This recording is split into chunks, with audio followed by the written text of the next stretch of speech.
प्यारे बच्चों, नमस्कार। मैं आपका अपना SM गौड़ फिर लेकर आया हूं एक नया टॉपिक, जिस टॉपिक पर हमें आज चर्चा करनी है। मस्त होंगे आप, स्वस्थ होंगे आप, तंदुरुस्त होंगे आप, ऐसी मैं आशा करता हूं। हमने एक टॉपिक में आपको समझाया था वाक्य बनता कैसे है। तो वाक्य से पहले एक टॉपिक और आता है कि शब्द बनता कैसे, शब्द से पद का निर्माण कैसे होता है और पद से पदबंध कैसे बनता है। बच्चे, सबसे पहले किसका जन्म हुआ? ध्वनि का। ध्वनि से क्या बने? वर्ण बने। सार्थक वर्णों से मिलकर के शब्द बने। शब्द जब सार्थक बने तो उनसे पद बने, पदों से जाकर के वाक्य बने। तो प्यारे बच्चों, आज जो हम स्टार्ट करने जा रहे हैं वो है शब्द, पद और पदबंध। आइए जानकारी प्राप्त करते हैं इससे रिलेटेड। कहा है स्वतंत्र और सार्थक ध्वनि समूह शब्द कहलाते हैं, जो अपने आप में स्वतंत्र हैं लेकिन सार्थक हैं, मीनिंगफुल हैं। ऐसे शब्द, ऐसे ध्वनि समूह, ऐसी जो आवाज निकलती है उस समूह को हम शब्द कहते हैं।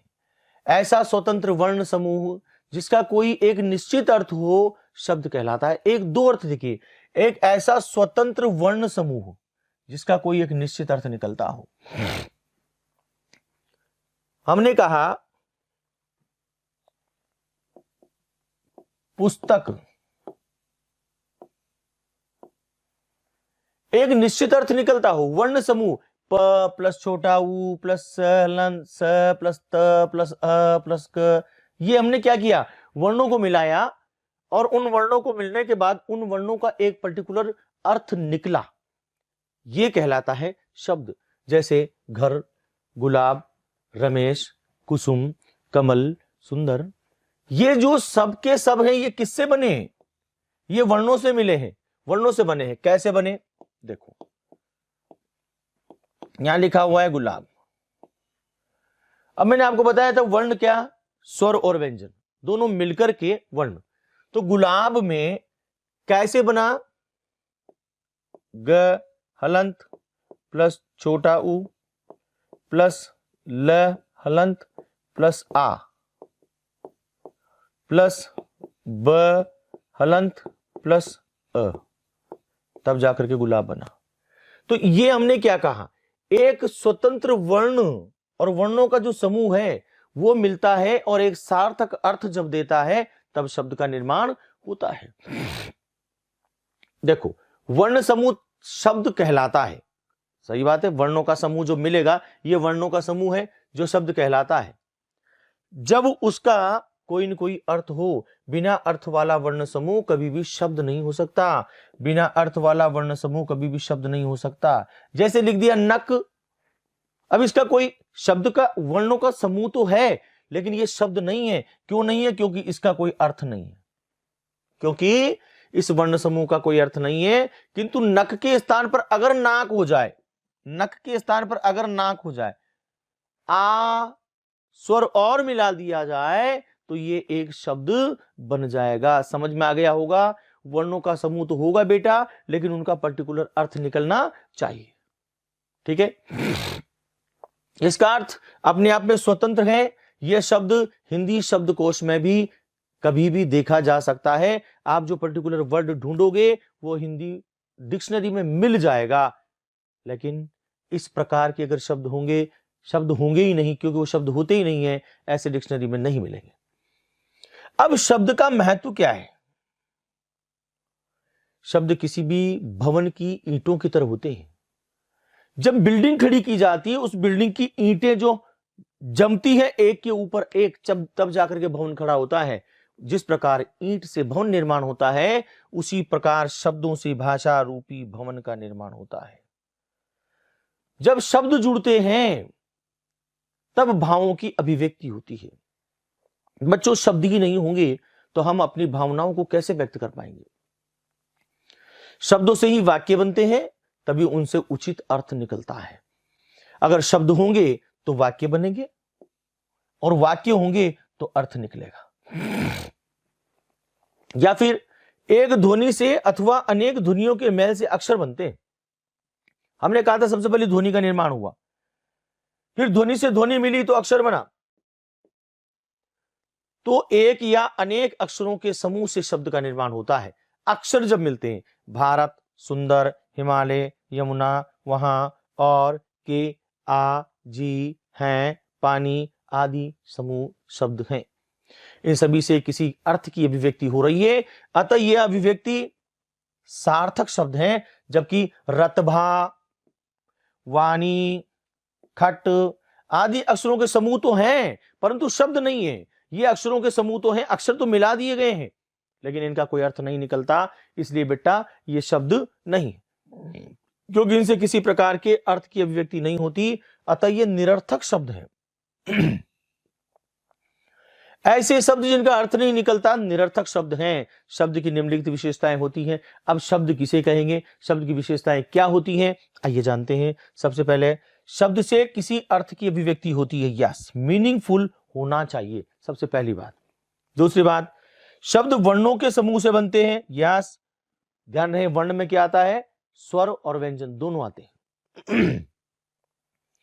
ये वाक्य में प्रयुक्त होकर हमारे विचारों को प्रकट करते हैं, यस। शब्द मिलते हैं, शब्दों से मिलकर के वाक्य बनते हैं, और वाक्य क्या करते हैं, हम जो कहना चाहते हैं उसे सामने प्रकट करते हैं, मतलब भावों की अभिव्यक्ति करते हैं, एक्सप्लेन करते हैं भावों को, यह कहा गया। वाक्य में ये निश्चित कार्य करते हैं जिनके आधार पर हम इन्हें संज्ञा, सर्वनाम, क्रिया, विशेषण आदि शब्द भेदों में बांट सकते हैं। वाक्य में जो कार्य करते हैं ये शब्द, उनसे बनती संज्ञा, सर्वनाम, क्रिया, विशेषण आदि का निर्माण होता है जब शब्द मिलते हैं, शब्द बनते हैं। ठीक है बेटा, तो हमने शब्दों की जानकारी प्राप्त करी। अब शब्द और पद, जब शब्द बन जाएंगे तो कोई शब्द संज्ञा होगा, कोई सर्वनाम होगा, कोई क्रिया होगा, कोई विशेषण होगा। तो संज्ञा बनने वाले शब्द संज्ञा पद कहलाएंगे, सर्वनाम सर्वनाम पद कहलाएंगे। अब आप कहोगे सर शब्द ही तो है वो जो पद में चले गए, कैसे? प्रत्येक स्वतंत्र सार्थक वर्ण समूह शब्द कहलाता है, हमने देख लिया। पर जब उसका प्रयोग वाक्य में होता है तो वो स्वतंत्र नहीं रहता, बल्कि व्याकरण के नियमों के अनुसार कारक, वचन, लिंग आदि में बदल जाता है। इनके माध्यम से वो बंध जाता है। देखो जैसे राम एक शब्द है, पिता एक शब्द है, लेकिन कारक जोड़ दिया के, अर्थ बदल गया, अब ये पद बन गया। राम एक शब्द था, पिता एक शब्द था, लेकिन हमने कह दिया राम के पिता, तो कारक जुड़ गया। आगे देखो उसका रूप बदल जाता है, तो वे शब्द नहीं रहकर पद बन जाते हैं। वे ही शब्द शब्द नहीं रहकर के पद बन जाते हैं। जैसे लड़का, कविता, सुनाना, ये तीनों शब्द हैं, परंतु नीचे दिए गए वाक्य में प्रयुक्त होने पर शब्द नहीं रहकर ये पद बन जाते हैं, क्योंकि व्याकरण के नियमों के अनुसार इनका रूप बदल गया है। लड़कों ने कविताएं सुनाई, यस, लड़कों ने कविताएं सुनाई। तीन चीजें थी, लड़का था, कविता था, सुनाना था। यहां पर देखना, बहुत अच्छी बात आप इस समय पढ़ रहे हैं। तीन चीजें हैं, शब्द हैं ये, लड़का, कविता, सुनाना, ये तीन शब्द हैं। लेकिन इन शब्दों को जब हम कारक, वचन, लिंग के आधार पर मैनेज कर देते हैं तो फिर ये पद बन जाते हैं। ये तीनों शब्द हैं, परंतु ये अब पद, लड़कों ने कविताएं सुनाई, शब्द कोश में शब्द होते हैं, पद नहीं होते। अब हम शब्दकोश देखेंगे, डिक्शनरी, वहां पर तो शब्द होंगे, शब्दों के मीनिंग होंगे, लेकिन पद नहीं होंगे। क्यों? क्योंकि पद तो वे जब बनेंगे जब उनको सेंटेंस में मैनेज कर दिया जाएगा।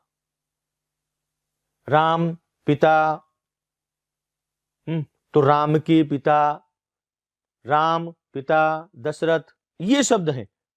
तो हम क्या है, राम जी के पिताजी का नाम दशरथ जी है, पद बन जाएंगे। अब शब्द और पद में अंतर क्या है? दोनों हैं क्या?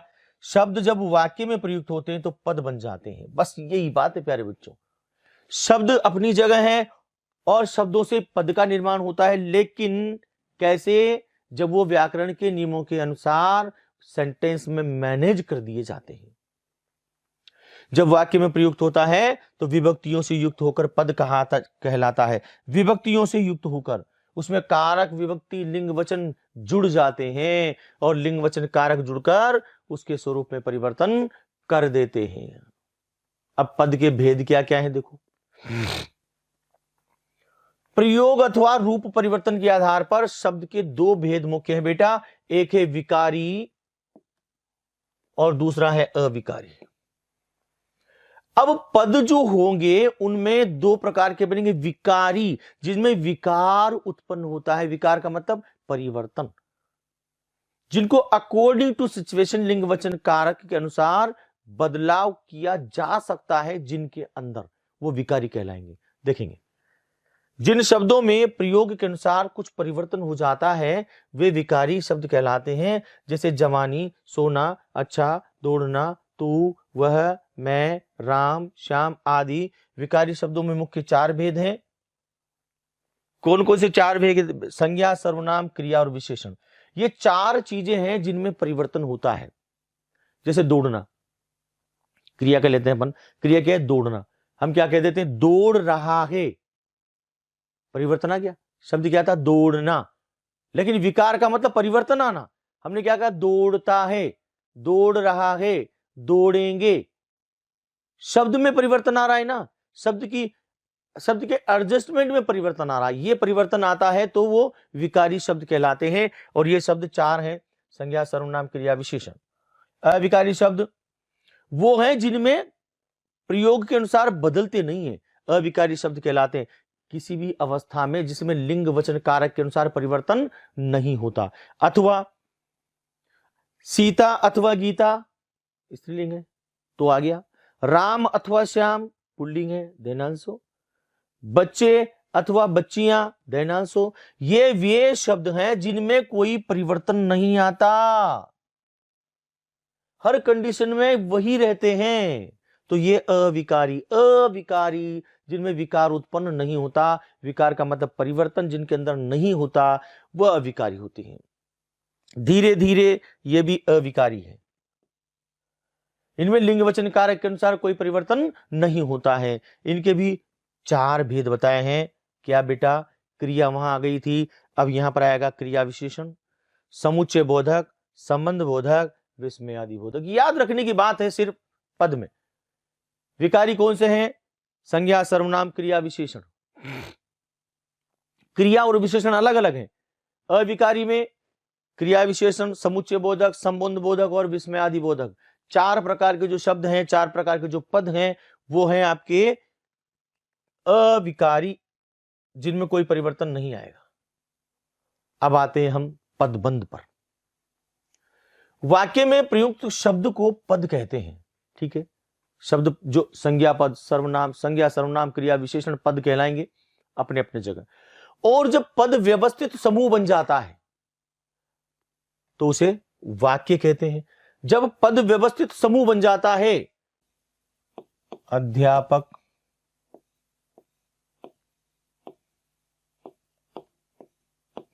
कक्षा, पढ़ाना, ये क्या है? ये शब्द है।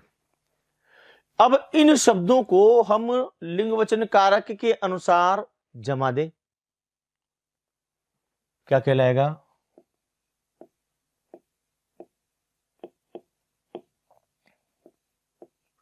अध्यापक जी कक्षा में पढ़ा रहे हैं। ये शब्द थे। इन शब्दों को हमने व्यवस्थित कर दिया तो ये क्या? व्यवस्थित समूह बन जाता है, उसे वाक्य कहते हैं। ये वाक्य बन गया। अब देखो, वाक्य में प्रयुक्त किए गए पद व्याकरण के आधार पर कार्य करते हैं। जब एक से अधिक पद मिलकर वाक्य में कोई व्याकरणिक कार्य करते हैं तो इन पदों को पदबंध कहा जाता है। पदबंध किसी विशिष्ट अर्थ को तो प्रदान करते हैं पर पूरा अर्थ व्यक्त नहीं करते, इसलिए पदबंध को वाक्यांश भी कहते हैं। अब वाक्यांश कैसे कहते हैं, वही आ गया संज्ञा, सर्वनाम, क्रिया विशेषण और क्रिया विशेषण। क्रिया विशेषण अविकारी में से आ गया। ये चारों तो है विकारी और ये एक है अविकारी। इनके नाम के पदबंध बनेंगे। पदबंध, अब कैसे पदबंध, पद मीन्स तो समझ में आ गया पद, अब बंध बंधे हुए कैसे, देखो संज्ञा पदबंध क्या होता है, वाक्य में एक से अधिक पदों का समूह जो संज्ञा का कार्य करते हैं उन्हें संज्ञा पदबंध कहते हैं। संज्ञा पदबंध के शीर्ष में संज्ञा पद होता है, अन्य सभी पद उस पर आश्रित होता है। देखो, लकड़ी से बनी यह अलमारी बहुत भारी है, लकड़ी ये संज्ञा, ठीक है। अब और बाकी जो सेंटेंस है ये इसके ऊपर डिपेंड कर रहा है। लकड़ी से बनी अलमारी, ये अलमारी, ये संज्ञा हो गई। गुलाबी सूट वाली, ये गुलाबी सूट वाली, ये संज्ञा हो गई। झूठ बोलने वाले लोग बेईमान होते हैं। लंका का राजा रावण कठोर और हठी स्वभाव का था। सीता को प्राप्त करने के लिए राम ने रावण को मारा। संज्ञा यहां पर संज्ञा, ये लंका संज्ञा, राजा संज्ञा, रावण संज्ञा, है ना।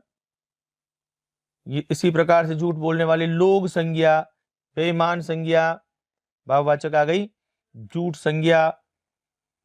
संज्ञा पदबंध में संज्ञा प्रदान होगा। सर्वनाम, किसी वाक्य में जब कोई पद समूह सर्वनाम का काम करते हैं तो उसे सर्वनाम पद कहा जाता है। इसमें शीर्ष में इंपोर्टेंट जो महत्व है वो सर्वनाम पद होता है। इसमें कई पद मिलकर सर्वनाम इकाई के रूप में कार्य करते हैं। जैसे गुलाब की तरह मुस्कुराने वाली तुम आज उदास क्यों हो। तुम कौन, गुलाब की तरह मुस्कुराने वाली तुम आज उदास क्यों हो। कुत्ते की तरह दुम हिलाने वाले तुम आज घुर्रा क्यों नहीं रहे हो, घुर्रा क्यों रहे हो। ये मंदिर में खड़ा मैं माता जी की प्रतीक्षा कर रहा था। शेर की तरह दहाड़ने वाले तुम कांप क्यों रहे हो। बाहर से पधारे लोगों में कुछ मांसाहारी, बाहर से पधारे लोगों में, ये बाहर से पधारे लोगों में कुछ मांसाहारी नहीं, कुछ आएगा। यस, बाहर से पधारे लोगों में कुछ मांसाहारी भी हैं, ये सर्वनाम हो जाएगा। क्रिया पदबंध क्या है, जहां पर क्रिया का प्रभाव पड़ रहा हो, क्रिया का काम करते हैं वहां क्रियाबंध कहलाते हैं।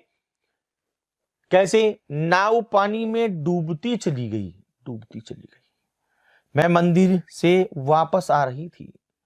जहाज मुंबई तट के पास डूबता चला गया। मैं अमेरिका जाकर रहूंगा। छोटे बच्चे मिलकर खेल रहे हैं। ये क्रिया पदबंध। अब विशेषण क्या है, यहां पर देखो प्रविशेषण, दो चीजें आएंगी। प्रविशेषण क्या होता है, दो चीजें यहां बहुत अच्छा सीखने को मिल रहा है आपको। विशेषण तो क्या हो गया, सुंदर, लेकिन ये बहुत, ये विशेषण का भी विशेषण है तो ये प्रविशेषण कहलाता है। थोड़ा नमक, नमकीन तो विशेषण हो गया, लेकिन थोड़ा ये प्रविशेषण। ज्यादा मीठा, बहुत फीका, ये क्या बता रहा है बेटा, ये बता रहा है आपको प्रविशेषण। विशेषण के पहले विशेषण का आ जाना। अब तुलनात्मक सादृश्यात्मक सिंह जैसा बलवान व्यक्ति के लिए कहा गया। तुलनात्मक, जब तुलना की जाए दो के बीच में तो वो तुलनात्मक कहलाएगा। जैसे भजन गाती हुई औरतें मंदिर से बाहर निकली, भजन गाती हुई औरतें मंदिर से बाहर निकली, विशेषण पद, विशेषता बताई जा रही है। कश्मीर से कन्याकुमारी तक भारत एक है, विशेषता। गुस्से में दहाड़ने वाला शेर जब शांत है, अब शांत है। घर में भागी हुई लड़की मिली, घर से भागी हुई। गहरी नीली कमीज पहनो, विशेषता बताई जा रही है। यह विशेषण आपने यहां पर देखा, यह विशेषण पदबंध है। बात करेंगे हम क्रिया विशेषण पदबंध की, जहां पर क्रिया की विशेषता बताई जा रही है। जैसे बहुत धीमी, ये धीमा चलना क्या है, ये क्रिया है, ये क्रिया है। इसके साथ बहुत क्या लग गया, ये विशेषण लग गया, ये विशेषण है। दो चीजें साथ चल रही हैं, बहुत धीमी, ये धीमा चलना क्रिया है, ये विशेषण है। छोटा बच्चा दौड़ते दौड़ते थक गया, दौड़ते दौड़ते थक गया। थक गया वो कैसे? दौड़ते दौड़ते। जोर जोर से बात कर रहे थे, बात कर रहे थे क्रिया है, लेकिन कैसे? जोर जोर से। जैसे प्रविशेषण था, प्रविशेषण में विशेषण के पहले विशेषण आ गया तो प्रविशेषण कहलाया। बेटा क्रिया के पहले अगर विशेषण आता है तो फिर वो क्रिया विशेषण बन जाता है। उत्तर से दक्षिण और पूर्व से पश्चिम तक फैले सभी भारतीय, सभी भारतवासी एक हैं। ये विशेषता आपके सामने देखने को यहां पर मिल रही है। ये जो टॉपिक था ये पूरा क्या था? पद पदबंध, ठीक है। और पद पदबंध के बाद अब हम कंटिन्यू में आपको एक और चैप्टर साथ में लेकर चल रहे हैं और वो है मुहावरे एवं लोकोक्तियां। पहले बच्चों, मुहावरे और लोकोक्तियां ये ऐसे सेंटेंस हैं जो हमारे जीवन में बहुत ज्यादा काम आते हैं। काम आते हैं, हम इन चीजों का यूज बहुत ज्यादा करते हैं, लेकिन जानते नहीं है कि वास्तव में मुहावरे क्या है और लोकोक्तियां क्या है। हमारे आसपास, हमारे क्षेत्र में लोग कई बार कुछ साहित्य के स्तर पर अलग बात कर जाते हैं, कुछ लोकल बात अलग रूप से कर जाते हैं। अरे वो क्या लोहे के चने चबाएगा? वो महाराणा प्रताप ने अकबर को लोहे के चने चबवा दिए। हाँ, शेर दिल है, शेर दिल। क्या है ये मुहावरे हैं। अब हम कह दें न 9 मन तेल होगा न राधा नाचेगी। अब भैया 9 मन तेल होगा न राधा नाचेगी, अध जल गगरी छलकत जाए। कुछ बातें ऐसी होती हैं जो हमारी क्षेत्रीय लैंग्वेज के आधार पर होती है, क्षेत्रीय भाषा के आधार पर होती है, जो साहित्यिक आधार पर नहीं होती। तो जो बातें, जो चीजें साहित्यिक आधार पर होती हैं वो तो कहलाती है मुहावरे। कैसे? विश्व की सभी भाषाओं में लोकोक्ति का प्रचलन है, प्रत्येक समाज में प्रचलित लोकोक्तियां होती हैं, लेकिन हम बात करेंगे मुहावरों की। फिलहाल मुहावरों की बात करेंगे। और मुहावरे होते क्या है? मुहावरे एक ऐसे वाक्य होते हैं जिनका पर्टिकुलर अर्थ निकलता है। जैसे दांतों तले उंगली दबाना, दांतों तले उंगली दबाना, ओ माय गॉड, चकित रह जाना। आसमान से तारे तोड़ लाना, अर्थात असंभव कार्य करना। लोहे के चने चबाना, बहुत कठोर कार्य करना। इन सबका क्या होता है? आपको वाक्य में प्रयोग करना रहता है। दरअसल अर्थ तो बता देते हम, लेकिन वाक्य में प्रयोग करना सबसे बड़ी टेक्निक है। कैसे? देखो, अंधियारा मिटना मतलब क्या हो गया? अज्ञानता दूर हो जाना। ये तो हुआ इसका अर्थ। लेकिन एग्जाम में पूछा यह जाता है, आप इसका उपयोग प्रयोग ऐसा करो कि अर्थ सामने आ जाए, अर्थ निकल जाए। राजेश ने जैसे ही ज्ञानी महात्मा की बातें सुनी, उसका सारा अंधियारा मिट गया, उसका सारा अंधियारा मिट गया। अब एक बात ध्यान रखने की यह है, मुहावरे की विशेषता क्या है कि मुहावरा अकॉर्डिंग टू सिचुएशन चेंज होकर आता है। लोकोक्ति चेंज नहीं होती है।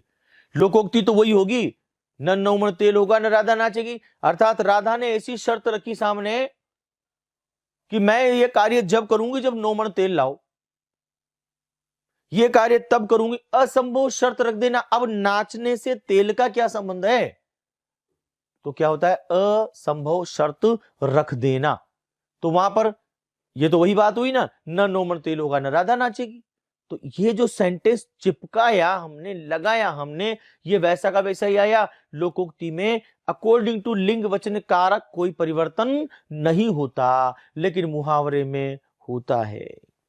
मुहावरा था अंधियारा मिटना, लेकिन क्या आया? सारा अंधियारा मिट गया, अंधियारा मिट गया, ये आया। समझ में आई बात?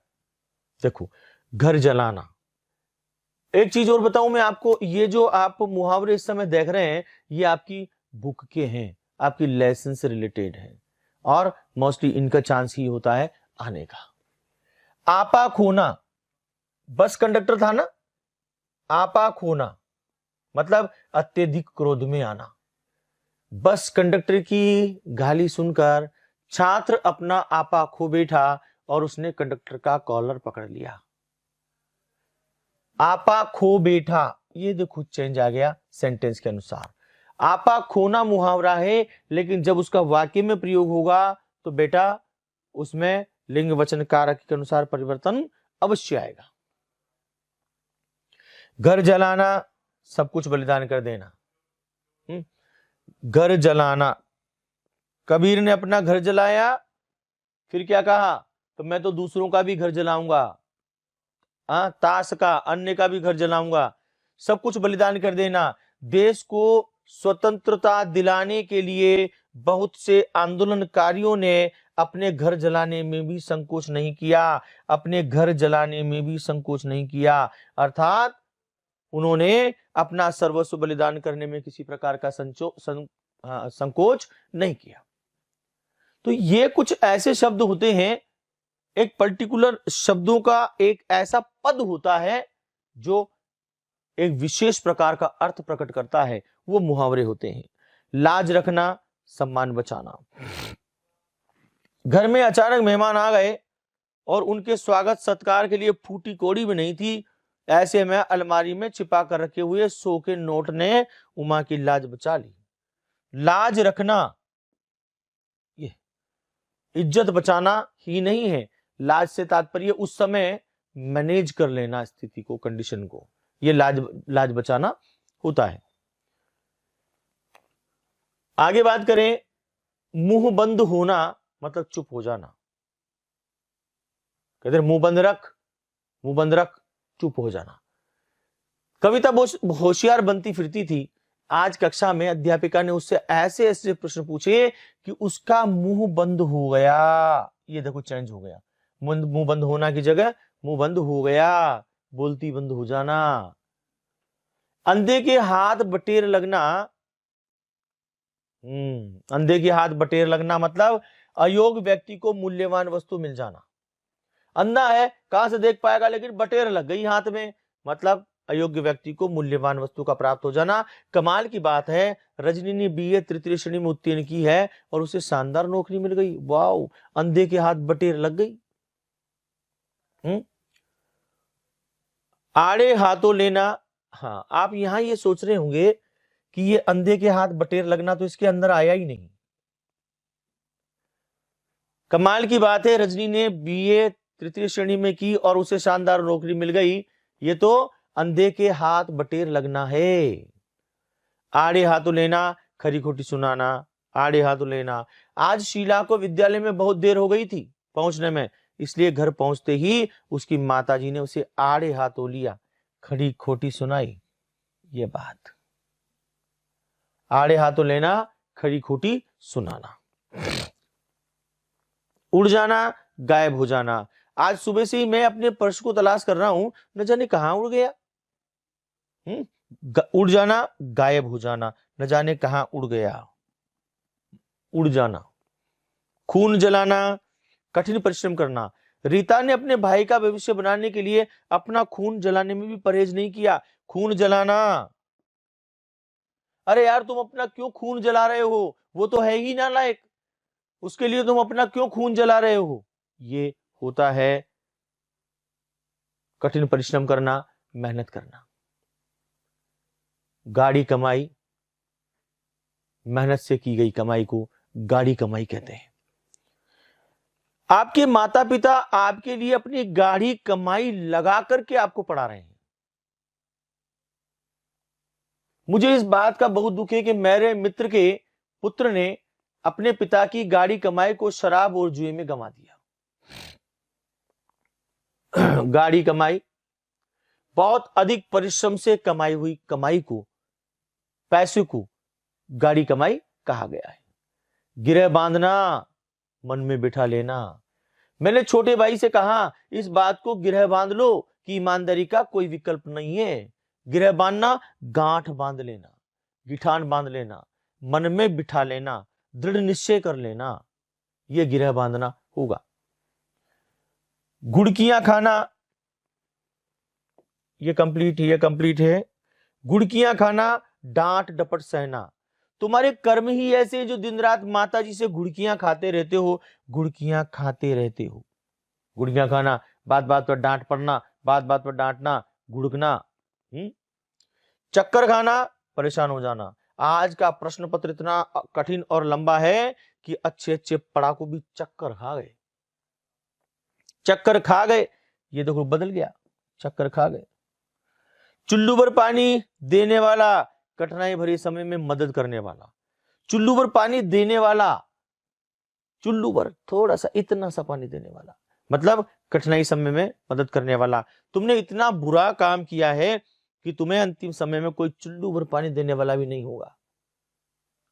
मुहावरे हैं अलग अलग तरह के। जहर लगना, बुरा लगना। रमेश को मेरी बातें जहर लगती है। जहर लगना, बुरा लगना। जी ललचाना, लालच आ जाना। आहो, गरम गरम जलेबियां देखकर मेरा जी ललचा गया भैया। सबका ही ललचा जाता है, आपका भी ललचाएगा। हाँ, किसी का गरम जलेबी पर, किसी का गरम पकोड़ी पर ना। जी तोड़ मेहनत करना, बहुत मेहनत करना। प्रिया इस बार कक्षा में प्रथम आने के लिए गंभीर है, इसलिए वह जी तोड़ मेहनत कर रही है। वह जी तोड़ मेहनत कर रही है। जी तोड़ मेहनत करना। जिगर के टुकड़े टुकड़े होना, दिल को भारी दुख पहुंचना। जिगर के टुकड़े होना, जब से अंकित को अपने फेल होने का पता चला है, उसके जिगर के टुकड़े टुकड़े हो गए। तलवार खींचना, लड़ने को तैयार हो जाना। मोहन से बहस मत करना, वो बात बात पर तलवार खींच लेता। वो बात बात पर तलवार खींच लेता है, मतलब बात बात पर लड़ने को तैयार हो जाता है। तीर मारना, बड़ा काम करना। तुम तो ऐसे इतरा रहे हो जैसे 50% अंक लाकर तुमने कोई तीर मार लिया हो। तीर मारना, ऐसा लगता है बहुत बड़ा काम कर देना, तीर मारा ऐसा। दांतों पसीना आना, बहुत परेशान हो जाना। यह मकान इतने दूर था, मुझे इस मकान को ढूंढने में दांतों पसीना आ गया। दांतों तले पसीना आ जाना, मतलब बहुत परेशानी उठाना। लेकिन अर्थ के साथ में आपको वाक्य प्रयोग करना आना चाहिए। हम वाक्य कैसे बनाएंगे? दिमाग होना, घमंड होना। वाह यार, तुम्हारे बहुत दिमाग है। हाँ, तुमने इस बार एक छोटी सी कविता क्या सुना दी, तुम्हारा तो दिमाग हो गया, तुम तो दिमाग वाले हो गए। टूट पड़ना, झपट पड़ना। हाँ, रानी लक्ष्मीबाई अपने शत्रुओं पर तलवार लेकर टूट पड़ी। और जब हम जाते हैं भोजन करने तो हम भी थाली पर टूट पड़ते हैं, है कि नहीं? हाँ, पहाड़ होना, मतलब बड़ी मुसीबत आ जाना।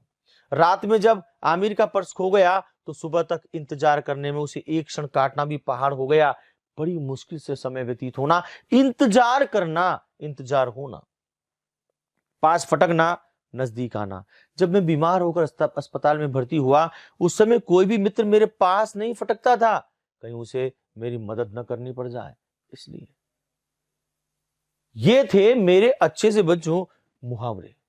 और अब आप देखने जा रहे हैं लोकोक्तियां। लोक प्लस उक्ति कहलाती है लोकोक्ति। देखेंगे, समझेंगे। लोक प्लस उक्ति। लोक मीन्स क्या होता है? समाज। और उक्ति मीन्स क्या होता है? कथन, सेंटेंस। ऐसे सेंटेंस जो आम समाज के अंदर बोले जाते हैं, देखे जाते हैं, सुने जाते हैं। अपना चख रख, पराया चख। अपने को बचा ले, दूसरे का पहले निपटा ले। मतलब अपना बचाकर दूसरों का माल हड़प करना, है ना? नीता अपना टिफिन नहीं खाकर निशा का टिफिन खाती है। ये तो वही बात हुई, अपना रख पराया चख। क्या कर रही है वो? अपना तो बचा लेती है, दूसरे का खा रही है। अपनी करनी पार उतरनी, मतलब स्वयं का परिश्रम ही काम आता है। भैया परीक्षा में खुद तैयारी करो, अपनी करनी पार उतरनी। हम जब तक तैयारी नहीं करेंगे तब तक सफलता प्राप्त नहीं कर सकते, क्योंकि अपनी करनी पार उतरनी पूरा का पूरा जुड़ता है। अकेला चना भार नहीं फोड़ सकता, अकेला व्यक्ति शक्तिहीन होता है। पिताजी ने वो लकड़ियां एक एक करके बांधी और कहा देखो संगठन में शक्ति होती है, और अलग कर दोगे तो टूट जाती है। अकेला चना भार नहीं फोड़ सकता, उसके अंदर संगठन नहीं है, ताकत नहीं है। अध जल गगरी छलकत जाए, ओछा आदमी दिखावादी करता है, इतराता अधिक है। अध जल गगरी छलकत जाए और अंधों में काना राजा लगभग एक जैसा अर्थ देते हैं। अध जल अल्प ज्ञानी व्यक्ति दिखावा अधिक करता है, ओछा व्यक्ति जो होता है। अंधों में काना राजा आ गया, मूर्खों में कम ज्ञान वाला भी आदर पा लेता है। वो मोहन 5वीं कक्षा तक पढ़ा है, लेकिन सब में समझदार बनता है। मोहन 5वीं क्लास तक पढ़ा है ना, लेकिन सब में समझदार बनता है। क्यों? क्योंकि सारे बिना पढ़े लिखे हैं। ये तो वही बात हो गई ना, क्या? अंधों में काना राजा। मोहन अंधों में काना राजा बना रहता है। अंधे के हाथ बटेर लगना मतलब अयोग्य व्यक्ति को बिना परिश्रम के ही कोई अच्छी वस्तु का मिल जाना। अंधे के हाथ बटेर लगना, बिना प्रयास किए सफलता प्राप्त हो जाना। अंधा पीसे कुत्ता खाए, मूर्खों की मेहनत का लाभ अन्य लोग उठाते हैं, या फिर कुव्यवस्था अव्यवस्था से हानि पहुंचती है। क्यों? अंधा पीसेगा, कुत्ता खाएगा, तो अव्यवस्था तो होगी होगी। अब पछताए होत क्या, जब चिड़िया चुग गई खेत। मतलब अब जब चिड़िया खेत चुग गई, फिर हम बैठे हैं, अरे यार मेरी फसल, भैया तूने उस वक्त क्यों नहीं ध्यान दिया? मतलब क्या हुआ? अवसर निकल जाने पर पछतावा करने से कोई फायदा नहीं है। जब समय निकल गया तो फिर बाद में रोना रोने से क्या मतलब है। अब पछताए होत क्या, जब चिड़िया चुग गई खेत, रह गई केवल रेत। अंधे के आगे रोवे नैना अपने खोवे। जब आप अंधे के आगे रो रहे हैं, उसको कोई फर्क पड़ने वाला नहीं है, क्योंकि निर्दय व्यक्ति या अयोग्य व्यक्ति से सहानुभूति की अपेक्षा करना व्यर्थ है, बेकार है। आप क्या सोच रहे हैं? निर्दय व्यक्ति आपके प्रति कोई सॉफ्ट कॉर्नर रखेगा? नहीं रखेगा। इसलिए अंधे के आगे रोवे मतलब नैना अपने खोवे, बेकार है, क्योंकि उसके फर्क कोई पड़ने वाला नहीं है। अपनी गली में कुत्ता भी शेर होता है भाई साहब। ये लोकोक्तियां चल रही है। लोक प्लस उक्ति, अपने आसपास के समाज में प्रचलित सेंटेंसेस, कथन जो सिर्फ हमारे अपने आसपास में जाने जाते हैं। मुहावरे तो पूरी हिंदी भाषा में जाने जाते हैं, लेकिन लोकोक्तियां हर जगह के बदल जाती है। हमारे यहाँ कुछ अलग तरीके से कहा जाएगा, आपके यहाँ कुछ अलग तरीके से, उनके यहाँ कुछ अलग तरीके से कहा जाता है। क्षत्रिय होती है ना, तो अपनी गली में कुत्ता भी शेर होता है। क्या कहा जाएगा? अपने क्षेत्र में कमजोर भी बलवान बन जाता है। कहते ना, आना मेरी गली में। हाँ, क्यों आप क्या कहोगे? गली में तो कुत्ता भी शेर होता है भैया। अंधेर नगरी चौपट राजा, टका शेर पाऊ और टका शेर खाजा। प्रशासन की अयोग्यता से सर्वत्र अराजकता आ जाती है। प्रशासन अयोग्य हो तो सर्वत्र अराजकता, अव्यवस्था फैल जाती है। अगर मुस्तैद नहीं है प्रशासन तो व्यवस्था बिगड़ जाती है। प्रशासन का मतलब सरकार, शासन। अंधा क्या चाहे? 2 आंख। भैया अंधे को क्या चाहिए बेचारे को? 2 आंखें। मतलब केवल वांछित वस्तु मिल जाए, आवश्यकता जिस वस्तु की है वो मिल जाए, आदमी संतुष्ट हो जाता है। अकल बड़ी या भैंस? बता दो, दे दो जवाब। अकल बड़ी या भैंस? हमने तो भैंस देखी ही बड़ी, क्योंकि अकल तो दिखाई देती नहीं, है ना। लेकिन बेटा उस भैंस को सिद्ध करने के लिए भी अक्ल चाहिए। हर बात को मैनेज करने के लिए अक्ल चाहिए ना। भैंस दिखती जरूर है, लेकिन अक्ल उन जाने कितनी भैंसों को चलाती है। इसलिए क्या है, शारीरिक बल से बुद्धि बल श्रेष्ठ होता है। फिजिकली बल जो है कई लोग दिमाग से काम कर जाते हैं और बड़े बड़ों को फेल कर देते हैं, अच्छे पहलवानों को हरा देते हैं। अपना हाथ जगन्नाथ, मतलब काम तो भैया अपने हाथ से ही ठीक होता है, दूसरों के भरोसे छोड़ने से काम सही होने वाला नहीं है। इसलिए कहा अपना हाथ जगतनाथ। अपनी अपनी ढपली और अपना अपना राग, सब अपनी अपनी ढपली बजा रहे हैं, सब अपना अपना राग अलाप रहे हैं, और सब एक जगह पर क्या हुआ, तालमेल बिगड़ रहा है। सब अपना अपना मत होना, एक मत का भाव हो जाना, तालमेल का भाव हो जाना, लोगों में आपसी वैचारिक भेद हो जाना, सबके विचार मिलकर के एक नहीं होना। ये होते हैं अपनी अपनी ढपली और अपना अपना राग। हम सब अपनी अपनी ढपली बजा रहे हैं, अपना अपना गा रहे हैं, तो व्यवस्था तो बिगड़ेगी बिगड़ेगी, है ना। देखो, अंधा बाटे रेवड़ी फिर अपनों को दे। स्वार्थी व्यक्ति अधिकार पाकर अपने लोगों की सहायता करता है। अंधा बाटे रेवड़ी, अंधा सहायता दे रहा है, वो फिर अपनों को दे। वो जहां से दे रहा है वहीं से फिर दे रहा है, जहां से दे रहा है फिर वहीं दे रहा है। मतलब क्या हुआ, जो व्यक्ति स्वार्थी हैं वो क्या करते हैं, सिर्फ अपने लोगों को लाभ पहुंचाने का कार्य करते हैं, वो सबका कार्य नहीं करते। अंत भला तो सब भला। कार्य का अंतिम चरण महत्वपूर्ण होता है, लास्ट जो होता है किसी भी कार्य का वो सबसे इंपॉर्टेंट होना चाहिए, स्टार्ट और एंड। क्योंकि अंत भला तो सब भला, क्योंकि प्रारंभ कैसे हुआ सब भूल जाते हैं, अंत कैसे हुआ ये सब याद रखते हैं। क्योंकि वर्तमान में तो अंत हो रहा है किसी भी कार्य का, तो अंत भला तो सब भला। अगर अंत अच्छा हो रहा है तो उसे अच्छा माना जाता है। किसी भी घटना को, किसी भी सीन को देख ले, हम घर में परिवार में फंक्शन है, प्रोग्राम है, स्टार्ट हुआ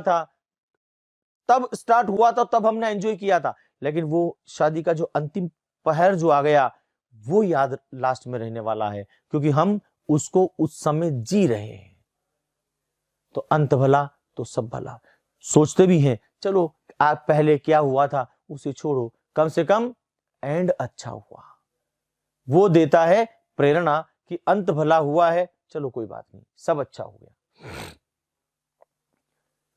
आ बेल मुझे मार, सींग से नहीं तो पूंछ से ही मार, लेकिन मुझे मार, मतलब जानबूझकर मुसीबत में फंसना।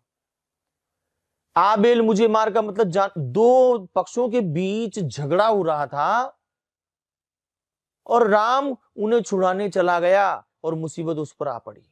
ये तो वही बात हुई ना, आ बेल मुझे मार। क्या जरूरत पड़ रही थी, वो दोनों पक्ष सक्षम थे, जैसे भी थे आपस में लड़ रहे थे, वो उनको छुड़ाने चला गया और प्रॉब्लम क्रिएट हो गई।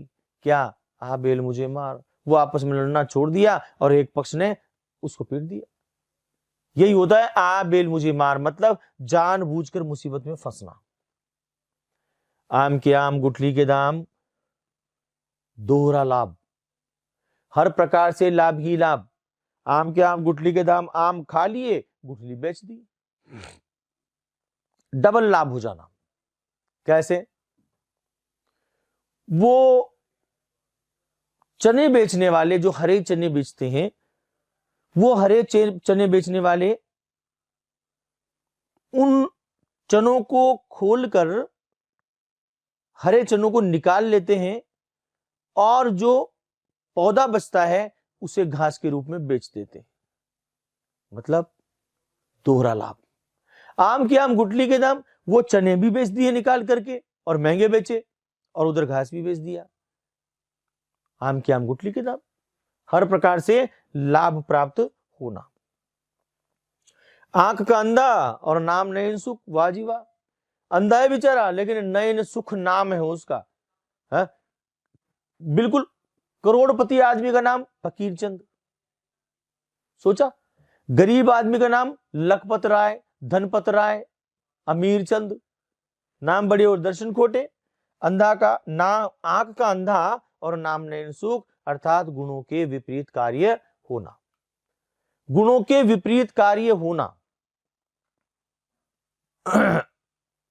कई बार हम लोग देखते हैं, कई नाम ऐसे सुनने को मिलते हैं जिस नाम को वो कंडीशन सूट नहीं करती। मैं सांवला हूं, मेरा नाम श्याम है, लेकिन अगर मुझे गोरा कहा जाए, सच है ना, तो वो शायद नाम मुझे सूट नहीं करेगा। कोई बिल्कुल फर्स्ट क्लास गोरा गट्ट बच्चा है और उसका नाम कालू रखा जाए तो नाम सूट नहीं करेगा। इसी प्रकार गुणों के विपरीत जो का नाम है, काम है, आंख का अंधा है, नाम है नयन सुख बेचारे का, तो ये शायद गलत है। प्यारे बच्चों, आपको क्रैश कोर्स के अंदर भी मैंने एक एक चीज थोड़ी डिटेल से अच्छी तरह से बताने का प्रयास किया है। कोशिश की है आप सभी लोगों के साथ में एक हिम्मत भरूं, आप लोगों को तैयार करूं और आप लोग हिम्मत रख करके जो घबराहट मन के अंदर है उसे निकालें और जो कुछ बताया जा रहा है उसे समझें। देखो, दृश्य और श्रव्य दो माध्यम होते हैं जिनसे बच्चा अच्छी तरह से समझता है। दृश्य में से देखता है, श्रव्य में सुनता है, और आप ये दोनों माध्यम अपना रहे हो। आप सुन भी रहे हो, आप देख भी रहे हो, तो दोनों माध्यम मिलकर के अच्छी तरह से समझाता है। आपके 10th का जो पैटर्न है परीक्षा का, उस पैटर्न के अनुसार एक एक दो दो नंबर की ये प्रश्न पूछे जाएंगे। इन एक एक नंबर के प्रश्नों का महत्व बहुत ज्यादा है, क्योंकि ये प्रश्न मिलकर के, ये क्वेश्चंस मिलकर के और आपको अच्छे मार्क्स दिलवाने वाले हैं। इसलिए आप सभी लोग बिल्कुल तैयार हो जाइए, अच्छी तरह से तैयार होइए। आज आपने शब्द, पद, पदबंध और लोकोक्ति मुहावरे पढ़े हैं। हम तो फिर जैसा कि हर लेक्चर में होता है, हर बार होता है, और हम और आप करते हैं वही बातें। होगी मुलाकातें, फिर करेंगे बातें, लेकिन उसके लिए क्या करना होगा? हमें करना होगा आपको लाइक, कमेंट और सब्सक्राइब। तभी तो ये जोड़ी जमी रहेगी हमारी और आपकी, और फिर हम करेंगे मुलाकात एक नए लेक्चर के साथ, एक नए टॉपिक के साथ। तब तक करते हैं नमस्कार।